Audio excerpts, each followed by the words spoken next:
and welcome to the AgriBusiness Global Report. My name is Sarah Webb, and I'm editor of AgriBusiness Global and host of today's show.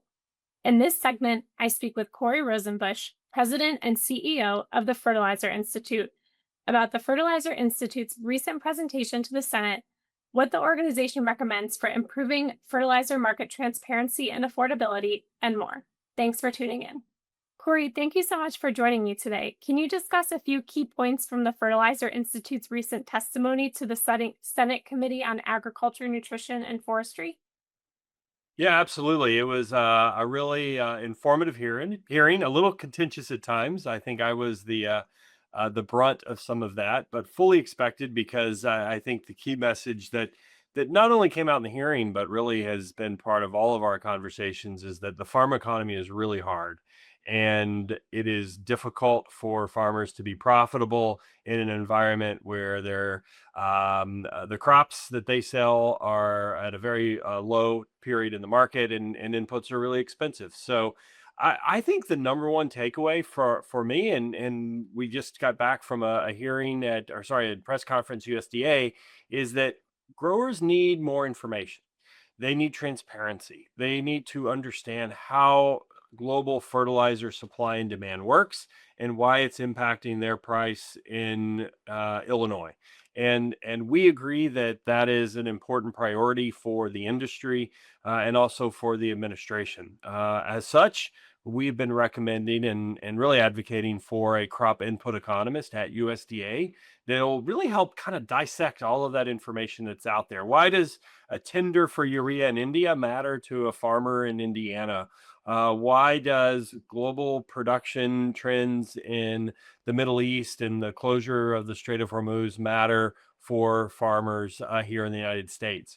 And today, the Secretary of Agriculture announced that effective immediately, she would be appointing a economist at USDA that would be looking at these trends and really sharing them back to growers so that they can have information they need to make decisions when they're planting their crops. Okay, and building on that, can you talk to me a little bit more about, what federal policies TFI advocates for and how those policies would really affect the ag input industry? Absolutely. I mean, we have a enormous list of things that we work on. Let me maybe look back a second and comment on a few things that have been wins for the industry. So, we've asked for critical mineral designation for potash and phosphate. Both of those were added to the United States critical mineral list, which really helps with permit streamlining to ensure that these mines can come online in an efficient manner. In the last phosphate mine that was permitted took over 10 years and $32 million just to permit the mine. And so that was an important priority.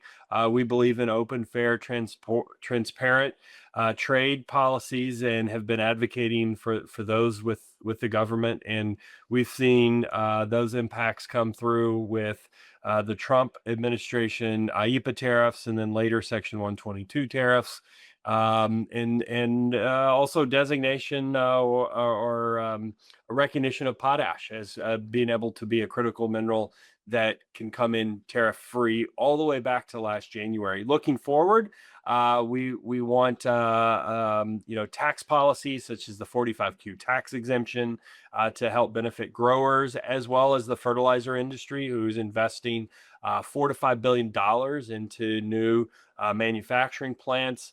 And then I would say, related to that, an environment of really transparent and reliable regulation so that those investments can be made for the long term. I would say that another important priority on the tariff front is just making sure that the equipment that comes into the United States to help build these plants can come in tariff free. We've already seen escalating construction costs, and the last thing we need is increased tariff impact on building new facilities.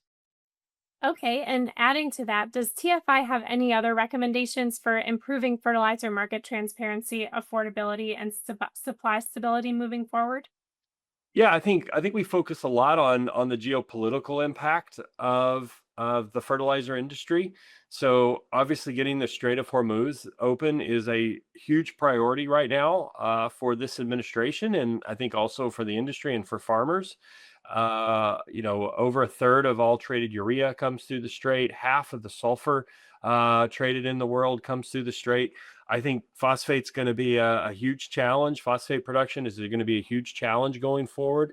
Sulfur, and specifically sulfuric acid, is one of the key raw materials used to make MAP and DAP.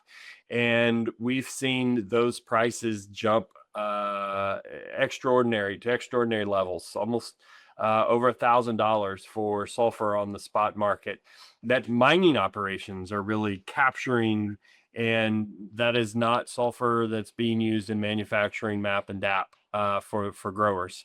So that is important to make sure those trade flows come back into balance. Absolutely. We'll definitely have to keep an eye on all of those things. And thank you so much, Corey, for joining me today and sharing all of your insights. We appreciate it. Thank you. It's been my pleasure. Thanks again for joining for this segment of the AgriBusiness Global Report. I'm your host, Sarah Webb. Until next time.